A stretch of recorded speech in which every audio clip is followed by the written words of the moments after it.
জনাব নয়ন বাঙালি আমাদের সঙ্গে যুক্ত আছেন এবং আগে থেকে আমাদের সঙ্গে আছেন দৈনিক ইনকিলাবের সহকারী সম্পাদক মেহেদী হাসান পলাশ। মেহেদী হাসান পলাশ, আপনাকে দিয়ে শুরুটা করি, কারণ রোহিঙ্গা ইস্যুতে শুরু থেকে আপনার নজর ছিল, নানামুখী প্রতিবেদন এই দৈনিক ইনকিলাব থেকেও আমরা দেখেছি। আপনার জায়গা থেকে আমি ছোট করে একটা বিষয় জানতে চাই। আমরা প্রত্যাবাসনের স্বপ্ন দেখছি, আমরা রোহিঙ্গাদের জন্য একটা তহবিল তৈরি করে, খুব হেলদি একটা তহবিল তৈরি করে তাদের নিরাপত্তাটাও আমরা নিশ্চিত করতে চাই, কিন্তু মুশকিল হচ্ছে আমরা তো অনুপ্রবেশ ঠেকাতে পারছি না। মানে আমাদের হিমশিম খেতে হচ্ছে। এখনও কিন্তু তারা সীমান্ত পেরিয়ে বাংলাদেশ আসার চেষ্টা করছে।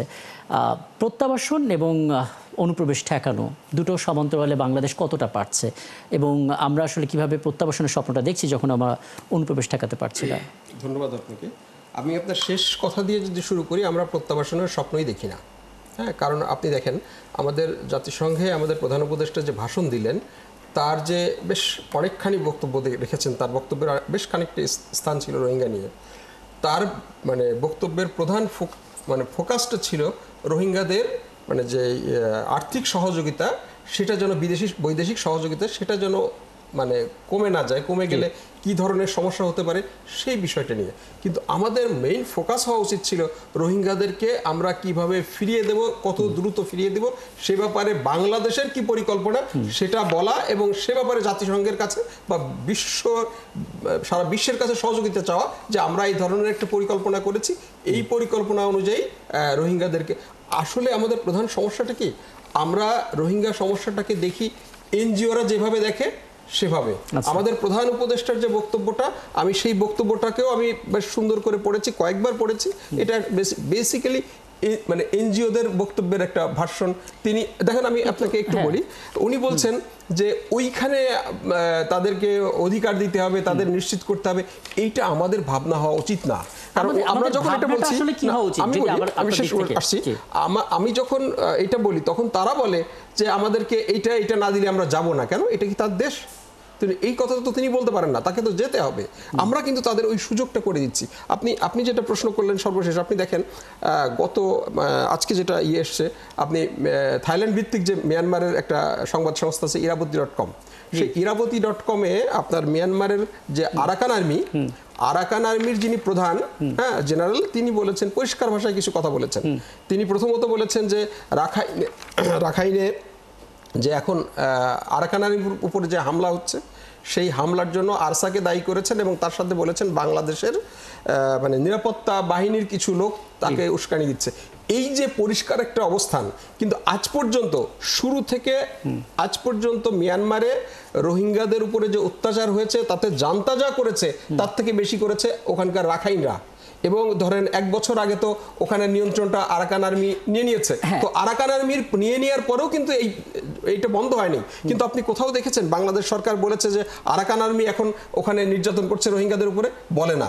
তো এই যে না বলার কারণে হচ্ছে কি, আমরা এক ধরনের আমাদের অবস্থানটা পরিষ্কার না। মানে রোহিঙ্গা নিয়ে বা রোহিঙ্গা ইস্যু নিয়ে বাংলাদেশের অবস্থানটা পরিষ্কার না এবং বোল্ড না, কিন্তু ওরা কিন্তু বোল্ড। তো আরেকটা কথা তিনি বলেছেন, খুব ভয়ঙ্কর একটা কথা বলেছেন, যে রোহিঙ্গা সমস্যাটা দ্বিপাক্ষিক না, এটা একটা আন্তর্জাতিক বা বহুপাক্ষিক সমস্যা। আর রোহিঙ্গারা মিয়ানমারে ছিল, তাদেরকে ফেরত পাঠানো হয়েছে বাংলাদেশের, বাংলাদেশ তাদের টুকটা করছে। তো এই বিষয়টা কি করে বহুপাক্ষিক হতে পারে? আগে আমি শেষ করি, 1 মিনিট। যখন জিয়াউর রহমান যখন এই সমস্যাটা সমাধান করেছিলেন, তিনি তো বহুপাক্ষিকভাবে এই সমস্যার সমাধান করেননি। যখন খালেদা জিয়া এই সমস্যার সমাধান করেছিলেন, তিনি তো বহুপাক্ষিকভাবে সমাধান করেননি। তিনি বাংলাদেশ মিয়ানমারের সাথে আলোচনা করেই সমস্যাটার সমাধান করেছেন। আমরা যখনই বহুপাক্ষিক ভিতরে গেছি, বহু পক্ষ এর ভিতরে এসেছে, তারা তাদের ইন্টারেস্ট এটার ভিতরে ঢুকিয়ে দিয়েছে। এবং ওই আমরা মানে আমেরিকা কিভাবে চায়, চায়না কিভাবে চায়, ইন্ডিয়া কিভাবে চায়, ইউরোপিয়ান এইভাবে তাদের চাওয়ার সাথে অ্যাডজাস্ট করে চাইতে গিয়ে এই সমস্যাটার সমাধান আমরা করতে পারি। আমি এই জায়গায় একটু নয়ন বাঙালি আপনাকে আমন্ত্রণ জানাচ্ছি, এবং আপনার দিক থেকে আসলে একটা ফর্মুলা বলতে পারেন যে সমাধানের উপায় কি হতে পারে আপনার অভিজ্ঞতা জায়গা থেকে, এবং বিভিন্ন গবেষকদের যে বক্তব্য সেগুলো নিশ্চয়ই আপনি বিভিন্ন সময় পড়েছেন, দেখেছেন, এবং আজকে প্রধান উপদেষ্টার বক্তব্যটা হয়তো আপনি দেখেছেন।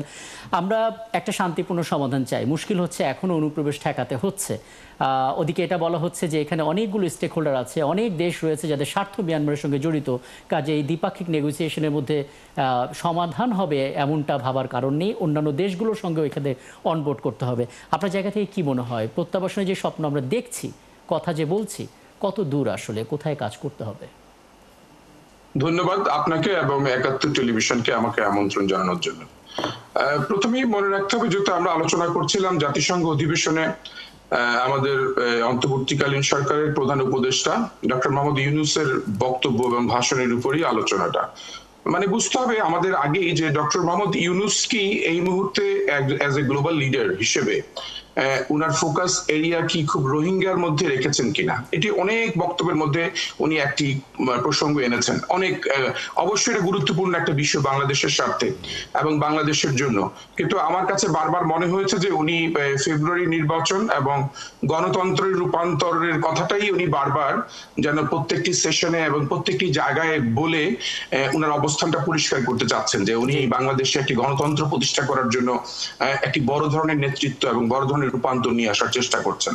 মানে আপনি আপনার প্রশ্ন যদি হয় প্রত্যাবর্তনের প্রশ্নে, আমি আমার সহ আলোচক ওনার সাথে সম্পূর্ণ একমত যে এটি কি বহুপাক্ষিক বিষয় দিয়ে দেখব নাকি আমরা সেটি আমাদের পক্ষ এবং মিয়ানমারের বিষয় নিয়ে বলবো। কিন্তু বাস্তবতা কি? বাস্তবতা হচ্ছে যে মায়ানমারের যে বর্তমান সিচুয়েশন, তারা তো নিজেরাই নিজেদেরকে নিয়ন্ত্রণ করতে পারছে না, বা তারা তো নিজেরাই নিজেদের সমস্যা সমাধানের জন্য তাদের কোনো ভূমিকা কাজে লাগছে না। তার মানে সেখানে বৈশ্বিক পরিস্থিতি এবং বৈশ্বিক মতামত এবং চিন্তা কিন্তু খুবই গুরুত্বপূর্ণ। যে কারণেই জাতিসংঘের মহাসচিব সহ যে বড় সমাবেশ করেছে এবং যে আশা ব্যঞ্জক কথা বলেছে, সেগুলো আসলে আমার কাছে মনে হচ্ছে এগুলো কথার একটি আন্তর্জাতিক পরিমণ্ডলে একটি কথা ছেড়ে দেওয়া, এবং উনি বাস্তবতা নিশ্চয়ই উনি আমার থেকে অনেক বেশি ভালো বোঝেন। বাস্তবতা হচ্ছে যে রোহিঙ্গা প্রত্যাবাসনের বিষয়টি যতটা না এখন মানে হবে, তার থেকে বেশি সমস্যা হচ্ছে ভেতরকার আভ্যন্তরীণ সমস্যা। কারণ যেখানে ফান্ড নাই, যেখানে তাদেরকে কোনো অর্থ বিনিয়োগ করা হচ্ছে না, তাদের সামাজিক জাল ভেঙে যাচ্ছে, যেখানে রোহিঙ্গারা প্রচন্ড সংকটের মধ্যে রয়েছে, তাদের মাথাপিছু যে বরাদ্দ করা হয়েছিল সে বরাদ্দ নাই। জনাব নয়ন বাঙালি, আপনি যে রোহিঙ্গাদের সংকটের কথা বলছেন, আমি এটা নিয়ে কাজ করি। ওইখানকার যে বাঙালি যারা তাদেরকে থাকতে দিয়েছে, যারা তাদের ঘর ছেড়ে দিয়েছে, জমি ছেড়ে দিয়েছে, তারা যে কি ভয়ানক সংকটের মধ্যে আছে আমরা কিন্তু একবারও বলছি না। আমরা আমাদের দেশের নাগরিকদের কথা বলছি না। যেটা আপনার জেনারেল আরাকান আর্মির যে জেনারেল বলেছেন, বাংলাদেশের নিরাপত্তা বাহিনীর বিরুদ্ধে একটা সুস্পষ্ট অভিযোগ তুলেছেন, এবং এটা কিন্তু একটা ভয়ঙ্কর বিষয়ের মানে ইঙ্গিত দেয়, পূর্বাভাস দেয় যে একটা ভয়ঙ্কর দিকে এটা যেতে পারে। তো সেই বিষয়গুলো নিয়ে আমাদের তো মানে সরকার মানে পরিষ্কার একটা বক্তব্য দিচ্ছে না। সরকার এই যে বহুপাক্ষিক আমরা লেভেলে যখন চলে যায়, তখন হচ্ছে কি আপনি জানেন যে এই অঞ্চলকে নিয়ে এখন ইন্দো প্যাসিফিক পলিসি বা কোয়াড, এই নানা বিষয় নিয়ে আমেরিকা, চায়না, তারপরে যে কন্টেন্ট চায়না পলিসি, এগুলো নিয়ে নানা মানে আন্তর্জাতিক এই জিও পলিটিক্স এখানে খেলা করছে এবং নিরাপত্তার ইস্যু রয়েছে। যারা এইখানে এই ধরনের মানে নানা ধরনের পরিকল্পনার মধ্যে রয়েছে, তাদের কাছে যদি আপনি এই সমস্যার সমাধান চান, তারা আপনাকে তো সমস্যার সমাধান না করে তারা তো আপনাকে ওই মানবিক করিডোরের পলিসি দিকে আপনাকে ঠেলে দেবে।